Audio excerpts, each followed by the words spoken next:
अनायरा के चेहरे पर परेशानी की लकीरें आ गईं। वहीं पास में बैठे सब लोग दोनों को ही देख रहे थे। वहां पर बैठे एक शेयर होल्डर ने कहा, क्या प्रॉब्लम है मिस गोयल? अनायरा को समझ नहीं आ रहा था कि वह सबसे क्या कहे।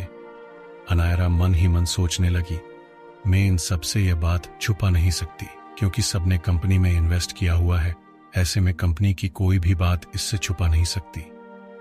अनायरा ने खुद को शांत किया और सबसे कहा, हमारे क्लाइंट ने सारे प्रोजेक्ट वापस ले लिए है, पर मुझ पर भरोसा रखिए, मैं वह सारे प्रोजेक्ट वापस लेकर रहूंगी।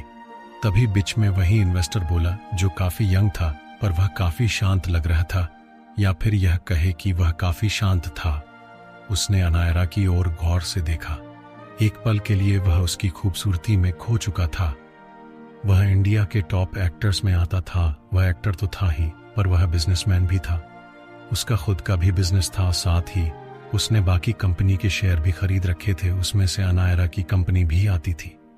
यह है Ivan Kapoor, height 6 foot 2 inch.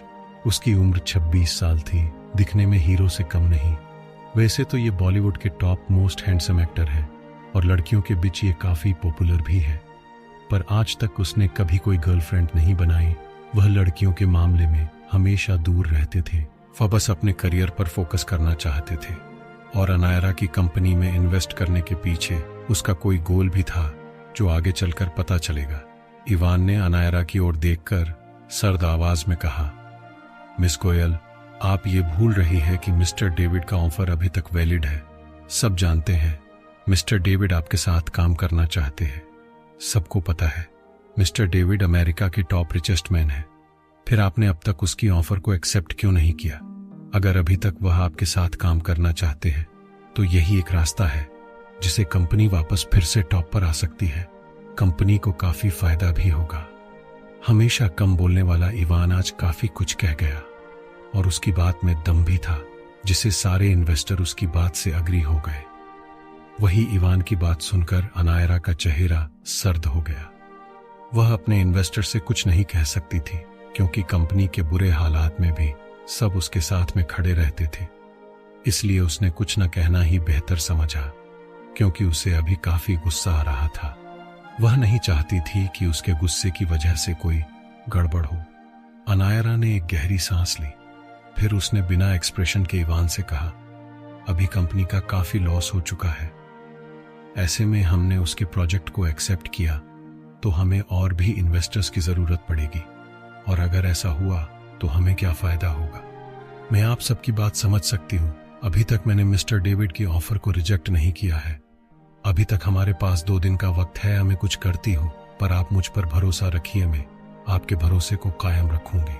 Ivan ने उसकी बातों का जवाब देते हुए कहा, मिस गोयल, हम सबको आप पर भरोसा है, पर आप एक बार मिस्टर डेविड के ऑफर के बारे में सोचिए। सब इन्वेस्टर्स को सिर्फ इतना पता था कि मिस्टर डेविड ने उसे ऑफर दिया था, पर किसी को यह नहीं मालूम था कि उसकी एक शर्त भी थी जिसमें मिस गोयल को शादी करनी पड़ेगी, और वह भी अपने राइवल से। यह बात अभी तक अनायरा ने किसी को नहीं बताई थी। अनायरा ने, ठीक है, मैं कुछ सोचकर बताती हूँ, वापस हम 2 दिन बाद मीटिंग करेंगे, तब तक मैं कंपनी के लॉस को भरने के बारे में सोचूंगी। Meeting is dismiss. इतना बोलकर उसने बिना किसी की तरफ ध्यान दिए बाहर निकल गई। सब जानते थे अनायरा अपने काम को लेकर बहुत स्ट्रिक्ट और सीरियस है, इसलिए किसी को भी उससे कोई प्रॉब्लम नहीं थी। पर आज जब कंपनी को इतना बड़ा लॉस हुआ तो सारे इन्वेस्टर्स डर गए थे कि कहीं वह सब सड़क पर ना आ जाए, इसलिए सब मीटिंग के लिए आ गए थे। वही दूसरी ओर विनायक जी एक बड़े आलीशान कमरे में बैठे थे। वह एक होटल का कमरा था। वही विनायक जी का चेहरा काफी सख्त था। उसको देखकर लग रहा था कि वह काफी परेशान और गुस्से में है। सारे मिक्स इमोशन उसके चेहरे पर थे। वहीं उसके सामने एक 50 से 55 साल की उम्र का आदमी बैठा था। वह और कोई नहीं, विशाल जी थे। जब विशाल जी ने गोयल एंटरप्राइज के शेयर की न्यूज के बारे में पता चला तो उन्होंने सीधे विनायक जी को कॉल लगाया। उसे अपने दोस्त और उसकी बेटी की बहुत फिक्र हो रही थी।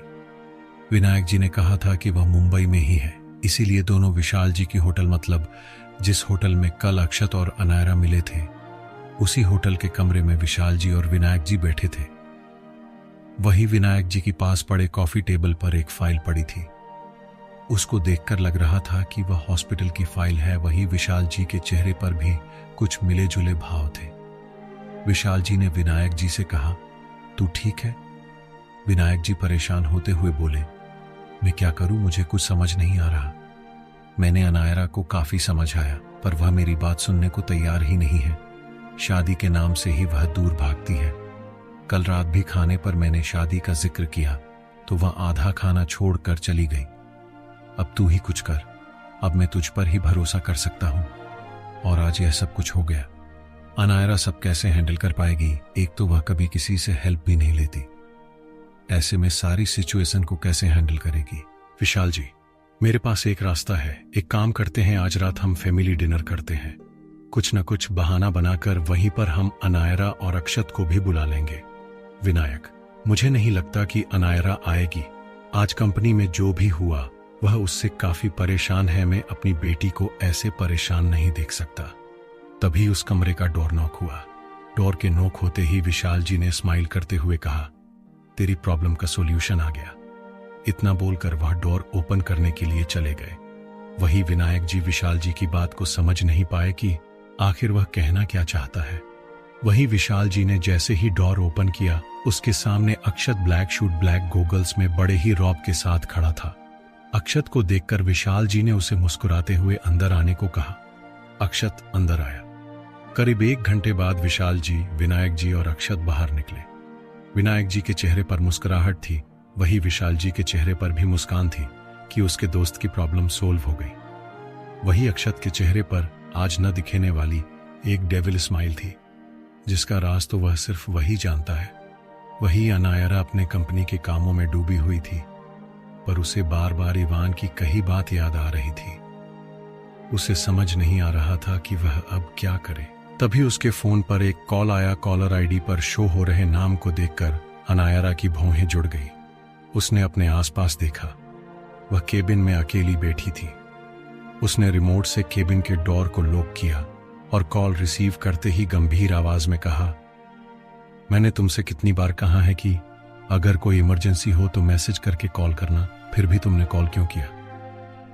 तभी सामने से कुछ कहा जाता है, जिससे अनायरा के चेहरे पर डर, परेशानी साफ दिखने लगी। वह हैरानी से बोली, व्हाट, यह क्या बकवास कर रहे हो? सामने से कुछ कहा जाता है, जिसे अनायरा का गुस्सा आसमान पर पहुंच गया। उसने कहा, ठीक है, मैं कुछ करती हूं, मैं तुम्हें सामने से कांटेक्ट करूंगी, पर मुझे आगे से कभी सामने से कॉल मत करना। समझ में आई बात? जब तक मैं कोई रास्ता नहीं निकालती तब तक सब अच्छे से संभाल लेना। सामने से कुछ कहा जाता है और अनायरा कॉल कट कर देती है।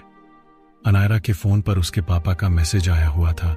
वह परेशानी से मैसेज को ओपन करती है तो उसमें लिखा था, आज रात एक बिजनेस डिनर है, शायद इससे तुम्हें वहां कोई हेल्प मिल जाए, इसलिए शाम के 8 बजे इस एड्रेस पर पहुंच जाना। उसमें एड्रेस की लोकेशन भी भेजी हुई थी। अनायरा ने उसे इग्नोर करते हुए खुद से ही कहा, मुझे पता है आप यह सब क्यों कर रहे हैं। मुझे अच्छे से पता है, जरूर इसके पीछे शादी की बात होगी, वरना आप ऐसे मेरे साथ बिजनेस डिनर पर नहीं चलते। आप अच्छे से जानते हैं ऐसे वक्त में मुझे ऐसे इंसान की जरूरत है जो मेरी कंपनी में इन्वेस्ट करे, और आपने इसी मौके का अच्छे से फायदा उठाया है पापा। लेकिन मैं भी आपकी बेटी हूं, आपसे ही बिजनेस करना सीखा है। वही अक्षत का भी वही हाल था। अक्षत अपने पापा के किए गए मैसेज को पढ़ रहा था, जिसमें वही लिखा हुआ था जैसा अनायरा के मैसेज में लिखा था। अक्षत को समझ आ गया था कि इस डिनर के पीछे जरूर उसकी शादी की बात होगी। ऐसे ही अनायरा अपने काम में बिजी हो गई और रात के 10 बज गए। वही अक्षत का भी वही हाल था। अक्षत अब तक घर नहीं गया था और ना ही डिनर में गया था। वही अनायरा बहुत ज्यादा स्ट्रेस में थी कि वह लॉस की भरपाई कैसे करे, क्योंकि अब तक उसके सारे शेयर गिर चुके थे और कंपनी का लॉस वक्त के साथ बढ़ता जा रहा था। वहीं दूसरी ओर अक्षत की होटल में एक प्राइवेट फैमिली रूम, जहां पर विनायक जी, विशाल जी, विश्वजीत जी, विक्रम जी और विजय जी बैठे थे, वहां सिर्फ 2 चेयर खाली थी और वहां का माहौल एकदम शांत था। बता पाना मुश्किल था कि सब सीरियस हैं या फिर गुस्सा। सब उस 2 खाली चेयर को देख रहे थे। विनायक जी ने सबको एक नजर देखा, फिर कहा, माफ कीजिएगा मिस्टर सिंघानिया, मैंने मेरी बेटी को खास यहां आने के लिए कहा था, पर वह नहीं आई, उसके लिए सॉरी। तभी विजय जी ने विनायक जी से कहा, आप माफी मत मांगिए, वैसे भी अक्षत भी कहाँ आया। आजकल के बच्चों को अपने काम से कहाँ फुर्सत मिलती है। वैसे भी हमें पता है आज अनायरा काफी स्ट्रेस में होगी, इसलिए नहीं आई। क्योंकि हमें न्यूज देखी है। आप बिल्कुल फिक्र मत कीजिए, अक्षत के होते हुए आपको टेंशन लेने की जरूरत नहीं है।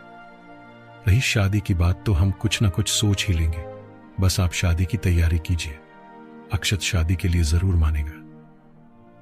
तभी विश्वजीत जी मन ही मन मुस्कुराते हुए बोले, मानेगा नहीं, मान गया समझो। मैंने ऐसी चाल चली है कि मेरा पोता कभी शादी के लिए मना नहीं कर पाएगा। To be continue.